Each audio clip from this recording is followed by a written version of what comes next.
Llegó el momento de la buena conversación y el debate. Abrimos la mesa de todos en Pauta Propia. Pauta 100.5.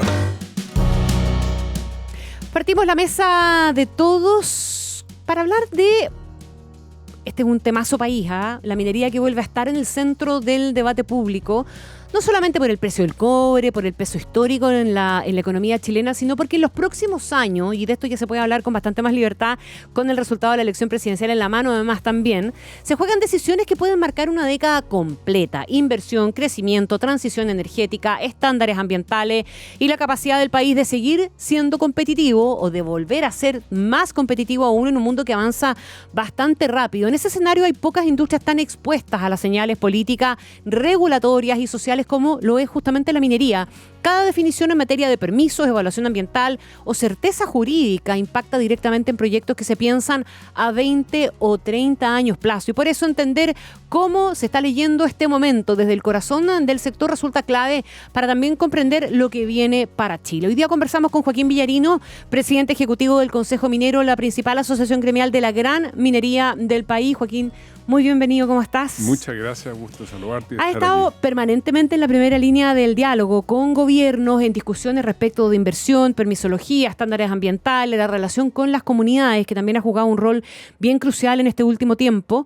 Y conoces de cerca los nudos críticos que enfrenta esta industria hiperestratégica en medio de este cambio de ciclo político. ¿Con qué visión parte este cambio de ciclo? Yo lo resumo con bastante optimismo, pero con una cuota importante de realismo. Y yo diría que cuando uno hace un balance sobre el desarrollo del sector minero en los últimos años, se da cuenta que las cifras y la realidad que tiene el sector son positivas. Y eso no parte ahora, sino que viene ya desde hace algunos años.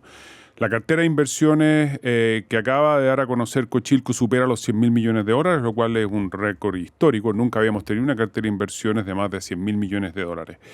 El propio gobierno saliente es un gobierno que lideró una transformación en el sistema de permisos sectoriales, lo cual quiere decir que la agenda que tiene que ver con agilizar el sistema de permisos es una agenda transversal, que no le pertenece al gobierno electo, sino que el país está de acuerdo en poquitas cosas. Una de las cosas que está de acuerdo es que nuestro sistema de permiso es un sistema burocrático, lento y que no se ha puesto al día. Lo tercero es que existe un convencimiento a nivel global, y Chile forma parte de esa globalidad, de que es indispensable tener más minerales, y especialmente los que se denominan minerales críticos, como son el cobre y el litio, donde nosotros tenemos una posesión absolutamente privilegiada, siendo los primeros productores de cobre del mundo y los segundos productores de litio.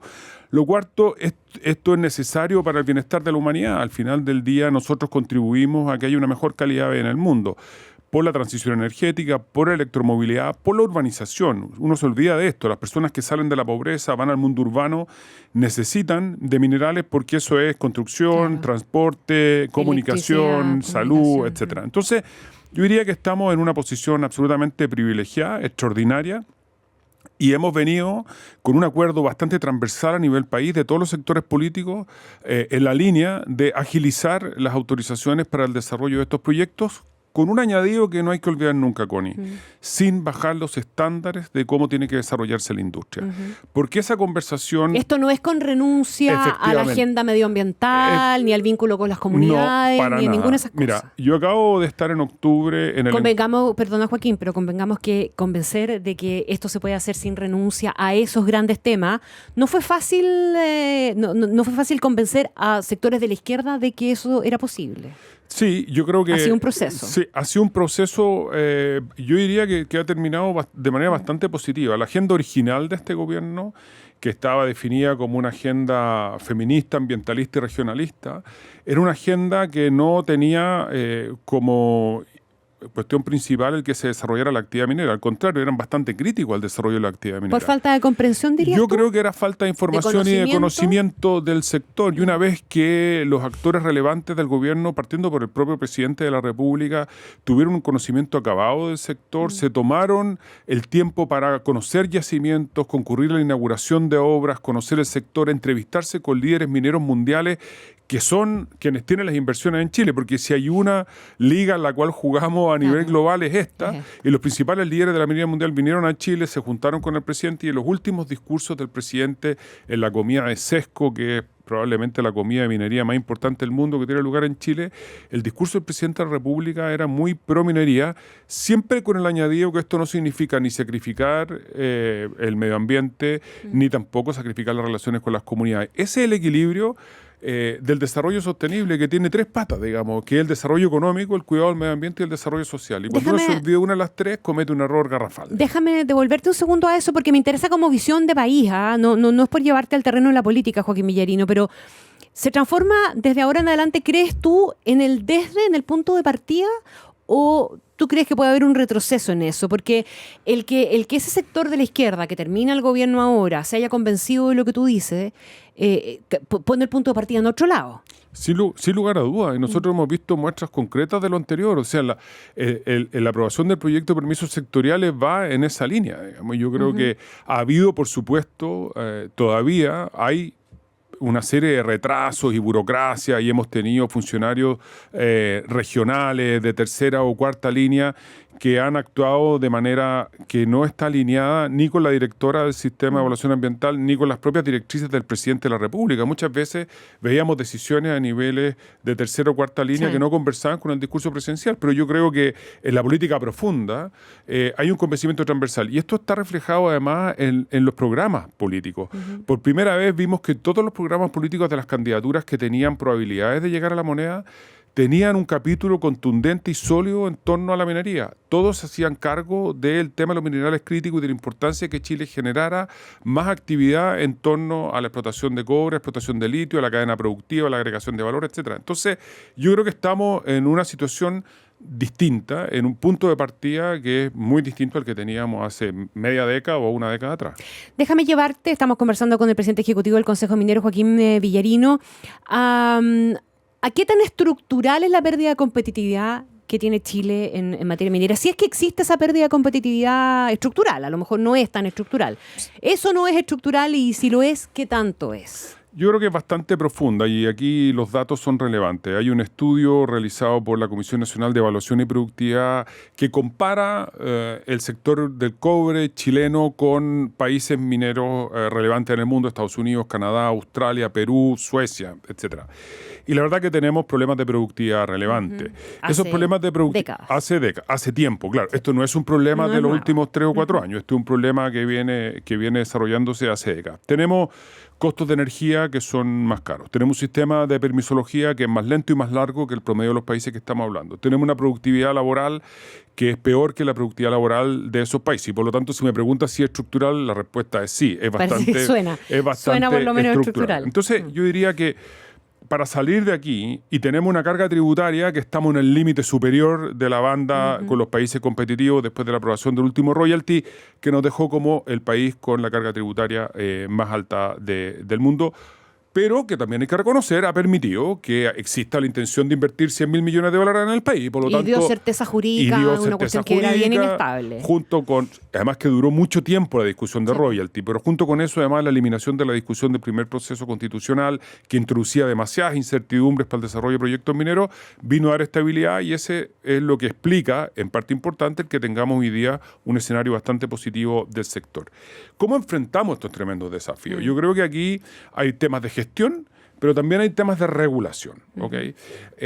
Yo suelo citar ahora último a la gestión que ha hecho doña Dorothy Pérez a cargo de la Contraloría General de la República, que sin modificaciones legales ha sido capaz de eficientar el servicio, entre comillas, que presta la Contraloría General de la República, y ha puesto bastante orden, o ha ido dando señales de bastante orden. Me parece que también existen en muchos servicios públicos que con la directriz correcta, el lineamiento adecuado y la visión de largo plazo correspondiente podemos lograr mejoras de eficiencia muy importantes.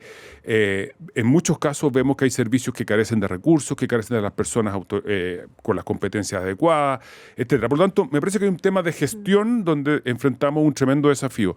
En esto hay que reconocer algunos avances. El Sistema de Evaluación Ambiental acaba de lanzar todo un sistema de modernización con incorporación de inteligencia artificial, de modernización del Estado. Yo creo que nos estamos moviendo a propósito de cuál es el estadio en que nos encontramos más adelante. En el tema laboral hay que introducir algunas reformas que otorguen mayor flexibilidad. En el siglo XXI no podemos seguir todavía con ciertos, yo diría, clivajes que son muy propios de una realidad laboral que no es la que tenemos hoy día. O sea, toda la incorporación de nuevas tecnologías, el trabajo a distancia, la robotización, requiere mayor flexibilidad laboral. Sobre todo en sectores donde existen sindicatos muy bien organizados y fuertes como es el sector minero, debería existir muchísimo más libertad en la negociación con los sindicatos y no estar amarrado a una serie de temas que no tiene mucho sentido que estemos amarrados en la negociación. En ese sentido, la dirección del trabajo debe tener una dirección que sea más, yo diría, facilitadora del desarrollo del trabajo y no complejizadora de la misma. Yo creo que en el tema ambiental... Espérate, antes de que te vayas al tema ambiental, quedémonos un segundo en el tema del trabajo, porque siempre eso pues, ha sido puesto en blanco y negro. Es como una dicotomía permanente de los trabajadores contra la grande empresa y que los derechos de los trabajadores. ¿De qué manera se articula finalmente ese discurso que es el que te impide entrar y convencer de que esto puede ser en beneficio mutuo también? Mira, nosotros hemos tenido una experiencia francamente exitosa al alero de lo que se denomina el Consejo Sectorial Laboral. Existe un Consejo Superior Laboral donde está sentada la CUT, el Ministerio del Trabajo y la CPC, y existen consejos sectoriales. Y ese Consejo Sectorial minero es el único que se ha desarrollado bajo el alero de esta ley. Y ahí tenemos una conversación entre las dirigencias sindicales, los representantes de las empresas y el gobierno. Y ahí logramos tremendos acuerdos que no tienen que ver con condiciones específicas de trabajo ni con negociación de bono y que se aleja mucho de negociación ramal. Tiene que ver con algo que rompe un poquitito este mito de que no se puede conversar con los trabajadores y que estamos parapetados en veredas distintas. Ahí hemos trabajado sobre seguridad en minería, hemos logrado que se ratificara y contribuido a que se ratificara el convenio 190, con acuerdos que son muy importantes. Ahí logramos llegar a un acuerdo sobre cómo aplicábamos la ley de 40 horas a las jornadas excepcionales, con acuerdo con los trabajadores. Ahí hemos trabajado en temas de cómo son las consecuencias de la aplicación de la ley Karen. Los propios trabajadores, cuando tú abres esta conversación y te sientas a explicarles por qué estamos trabajando en sostenibilidad, por qué es importante la incorporación de las mujeres a la fuerza laboral, por qué es importante la productividad, te encuentras con tremenda sorpresa. Los trabajadores también están preocupados de la productividad. Muchas veces lo que nos hace falta es simplemente sentarnos a conversar. Y esa conversación... Y darse cuenta que van a terminar hablando lo mismo. Y termina hablando lo mismo si los trabajadores no quieren pelear con sus empleadores, quieren que a las empresas les vaya bien, digamos, porque si a las empresas les va bien, a ellos les va mejor. Entonces, yo creo que hay que salirse un poco de esta dinámica amigo-enemigo con los trabajadores. Los trabajadores tienen que ser tus principales amigos, digamos. Sin ellos... la industria es inviable. Y en el tema medioambiental, porque te interrumpí, ibas al tema medioambiental, también se ha producido en el último tiempo esta suerte de los malos contra los buenos, los destructores del medio ambiente versus los defensores del medio ambiente, etcétera, etcétera. Eso de alguna manera se ha apaciguado un poco, pero la consideración medioambiental, ¿cuánto tiene que pesar en esto? Muchísimo, y yo te estaba diciendo antes lo que vi en la reunión de las grandes compañías mineras en octubre en Europa, en Londres, se reúnen todos los años en Londres para la semana de la bolsa de metales, y la pregunta era, ¿continuamos con la agenda de sostenibilidad o no? Y la respuesta unánime de todas las compañías globales es por supuesto que sí. Por supuesto que sí, digamos, porque evidentemente existe una cierta tendencia que el péndulo se mueva hacia otro lado, pero la preocupación por contribuir a vivir en un medio ambiente de mejor calidad, para tener mayor desarrollo social y seguir aportando económicamente, no puede salirse de la mesa, digamos. Ahora, tenemos que evitar los extremos. El extremo uno es que solo nos importa el aporte económico y nos olvidamos del medio ambiente y del desarrollo social. Eso es un error garrafal y estamos condenados a pagar esa cuenta más temprano que tarde. Extremo 2. Solo nos vamos a preocupar del cuidado del medio ambiente y aquí no puede haber actividad humana, porque toda actividad humana tiene un impacto medioambiental. Y aquí hemos visto posiciones extremas en ambos sentidos que han llevado a un fracaso de una conversación que puede ser mucho más fructífera.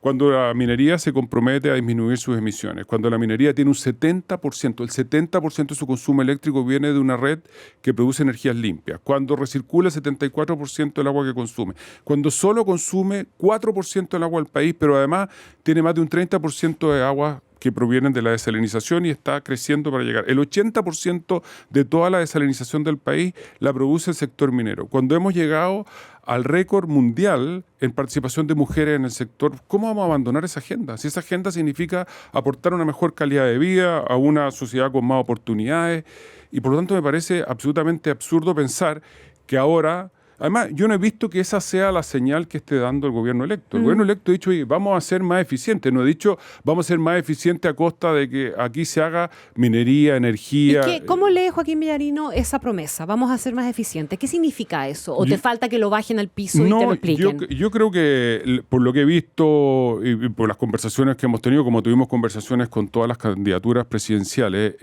vemos una preocupación explícita por medidas concretas que tiendan a evitar la arbitrariedad en la aplicación de algunas normas, por evitar que los servicios se excedan en la aplicación de lo que dice literalmente la ley, por evitar tener triples o cuádruples criterios para evaluar mismas situaciones y por acortar los plazos en que se deben pronunciar los servicios. El acortamiento de plazos va en parte por la aplicación de la nueva ley de permisos sectoriales y en parte por mejoras de capacidades instaladas. Es decir, nosotros tenemos aprobado un convenio internacional que nos obliga a hacer consulta indígena cuando existe afectación de los derechos de los pueblos originarios allí donde se desarrolla. Bueno, ahí partimos por poner el techo de la casa y nadie se preocupó ni de los muros ni de los cimientos, entre la identificación de quiénes son los pueblos originarios, dónde se ubican, cuáles son los territorios, qué medios les otorgamos para que puedan tener una participación justa, para que puedan influir de verdad en el desarrollo de los proyectos. Nos pasamos, por lo tanto, a otorgar una serie de derechos y no les dimos ninguna capacidad para que pudieran ejercer legítimamente y adecuadamente esos derechos. Y por otro lado, como ese territorio quedó abierto, tenemos peticiones bajo el amparo de la ley Lafkenche que son absolutamente irracionales y poco lógicas, con peticiones de territorios que exceden con creces lo que la historia de todos los Lafkenche puede haber ocupado. Y las posibilidades en las reencarnaciones de 100 generaciones. Entonces, lo que tenemos que hacer es ir encaminar a la aplicación racional de todo este cuerpo de normas que ha venido a, creo yo, establecer estatutos que defienden derechos legítimos de ciudadanos de este país, de personas que viven en este territorio. Y yo, por lo tanto, digo, hay medidas concretas, hay mejoras de gestión, hay racionalización en la aplicación de la ley y, por lo tanto, yo creo que están puestas sobre todo las condiciones para tener una conversación fructífera en torno a estos temas. ¿Y por dónde pueden venir las incertidumbres? A ver, yo creo que se han generado una serie de expectativas en esta campaña que yo creo que eran expectativas que generaron prácticamente todos los candidatos, esto hay que decirlo, porque en temas de seguridad yo creo que había una agenda transversal de que aquí íbamos a solucionar el tema de la seguridad en el corto plazo, lo mismo que el tema de inmigración, etcétera, que ha generado problemas sociales relevantes, sobre todo en zonas mineras. Yo creo que aquí tenemos que ver medidas concretas de cómo esto se... Entonces, una primera incertidumbre viene, bueno, ¿cuáles van a ser las medidas? La velocidad de aplicación de esas medidas y los efectos de la aplicación de esas medidas. Tema sobre el cual no tengo mucha opinión, digamos, salvo que me gustaría que se solucionara, porque nosotros como compañías mineras también sufrimos temas de inseguridad y robo de manera permanente. Me parece que hay también una firme voluntad, y esto también formaba parte de todas las agendas políticas de crecimiento económico. Hay que ver en cuánto tiempo estas medidas que ha anunciado la candidatura y el presidente electo tienen efecto en la vida económica real, o si no, las personas ya nos hemos dado cuenta que pierden la paciencia relativamente rápido. Así y es. Si pierden la paciencia rápido y no somos capaces de canalizar adecuadamente esa ansiedad, bueno, tenemos experiencias recientes que no son muy amables, digamos, con el desarrollo del país. Por lo tanto, a ver, yo creo que existe una firme voluntad, existe una coalición electa amplia, existe además, yo creo, un aprendizaje del gobierno saliente. Esperemos, como tal lo han declarado muchos de los ministros salientes y que actualmente están en el cargo, han aprendido. Yo he visto declaraciones de Diego Pardo, del propio ministro Grau, que dicen, bueno, lo que hicimos en su minuto no lo volveríamos a hacer. Y yo espero que esto, prefiero ser en esto bastante optimista, creo que debieran cumplir con tener una oposición más bien constructiva, porque ya saben, como dice el viejo dicho, lo que es con guitarra, digamos, Claro. que es un poquito distinto. Ahora, ¿tú crees que no debieran subestimarse ciertos riesgos de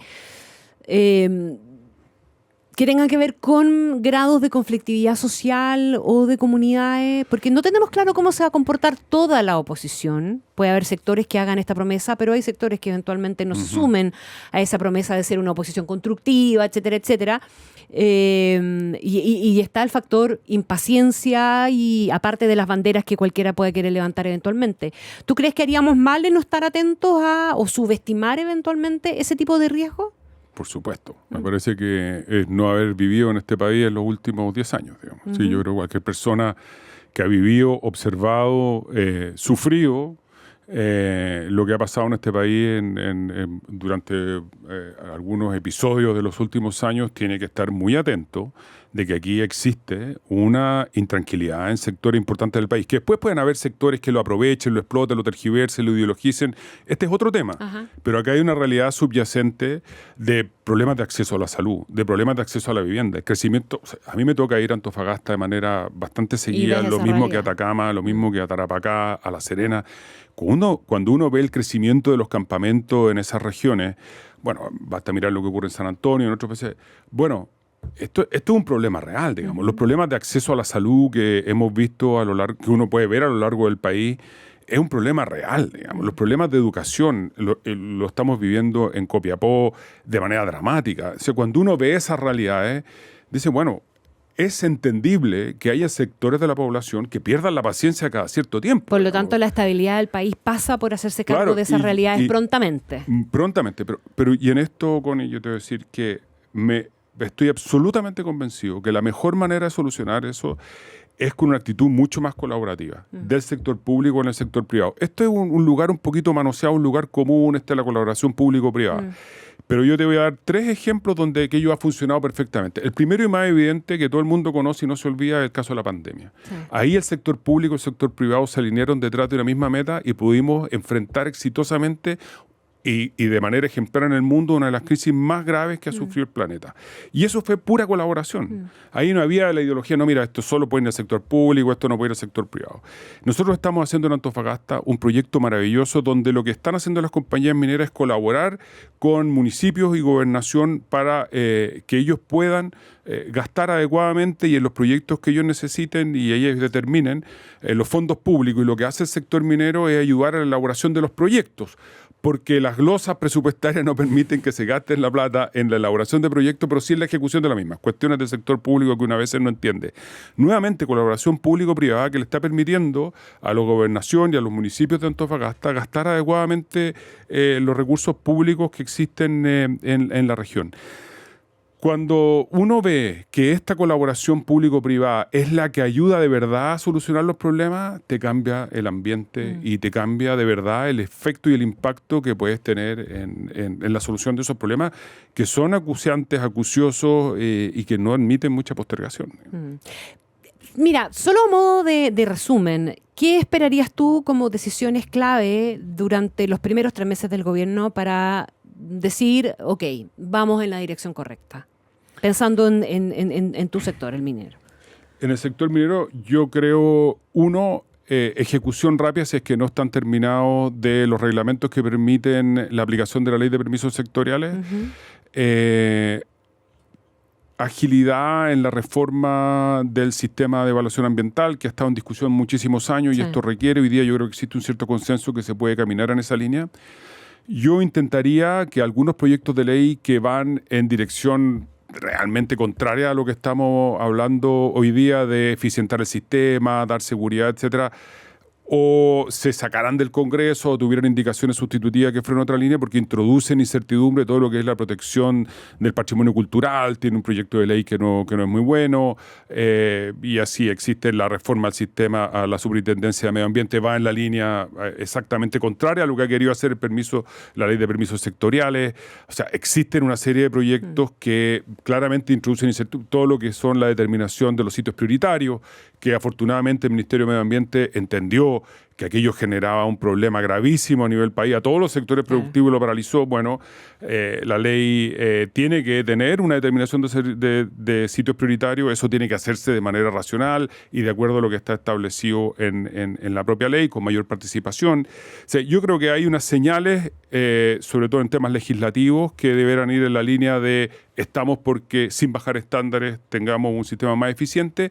Yo creo que hay temas de gestión y lineamientos en la gestión y eso va a depender de los ministros y los jefes de servicio que pueden contribuir a que esto sea más eficiente.